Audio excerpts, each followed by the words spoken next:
What if I told you that one simple banana could explain how the entire economy works?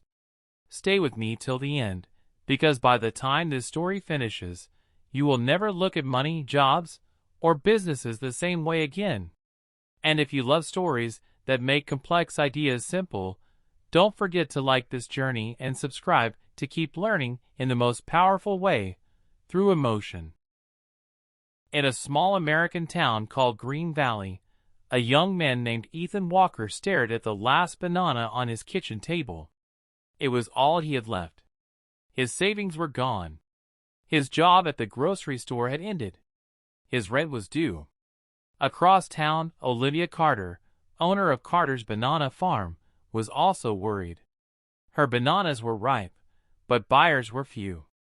Neither of them knew that their lives were about to demonstrate the powerful concept economists call the circular flow of income. Olivia's farm had been in her family for 3 generations. She hired local workers like Marcus Hill, who watered the crops, and Sophia Reed, who handled packaging and deliveries. Olivia paid wages to Marcus and Sophia. That money didn't just disappear.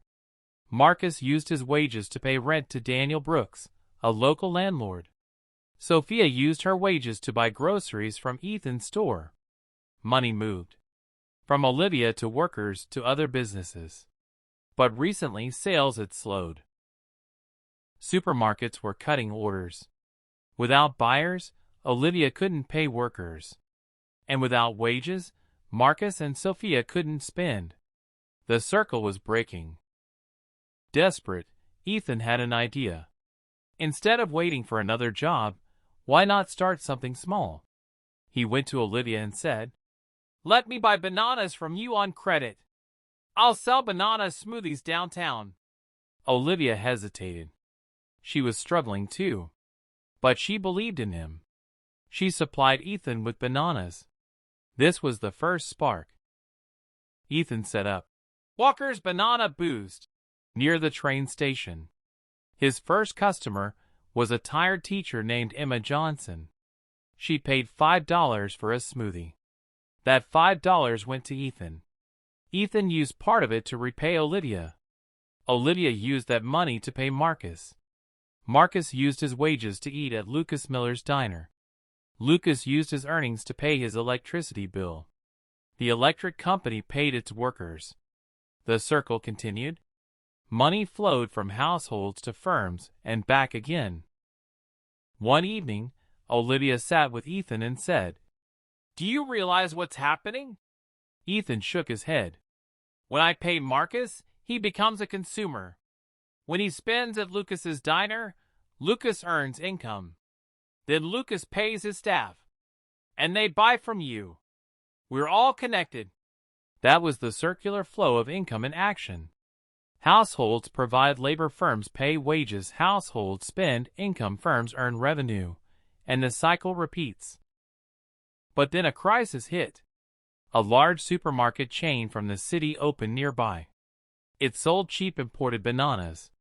Sales dropped for Olivia. Ethan's smoothie stand saw fewer customers. Marcus worried about layoffs. Sophia feared losing her job. The circle slowed again. And when money stops moving, economies suffer. Daniel Brooks called for a town meeting. "We can't let outside competition destroy our local economy," he said. Emma Johnson stood up. "When we buy local, we're not just buying bananas. We're supporting wages, families, and our own incomes." The town realized something powerful. Spending locally keeps the circular flow stronger within the community. Ethan expanded his menu. Banana pancakes, banana bread, protein shakes. Olivia began marketing her bananas as organic and locally grown. Marcus and Sophia shared farm stories on social media. Sales slowly returned. Why? Because innovation increases demand, and demand increases income flow. Soon, Green Valley received a small business grant from the local government. The town council, led by Mayor William Harris, provided support for local farmers. Government spending entered the flow. Taxes, government, businesses, workers, consumers. The circular flow expanded. Ethan opened a savings account at Green Valley Bank. The bank used deposits to provide small loans to businesses like Olivia's farm. Savings didn't stop the flow, it redirected it into investment. Money saved by one person became capital for another. That's how economies grow. One summer festival changed everything. Ethan sold 500 smoothies in a day. That income allowed him to hire a helper, Ava Thompson. Ava used her wages to buy clothes from a local boutique. The boutique hired another part-time worker. One spending decision created multiple layers of income. This was the multiplier effect. A severe storm destroyed part of Olivia's banana crop. Production dropped. Without production, there were no wages. Without wages, spending slowed. Everyone felt it. The town understood something painful. Production is the foundation of the circular flow. Instead of giving up, the town acted. Daniel reduced rent temporarily. Lucas offered free meals to workers. The bank extended loan deadlines. Support kept money circulating, even during hardship. The flow didn't stop, it slowed but survived. Months later, the farm recovered. Ethan's smoothie brand became famous across nearby towns.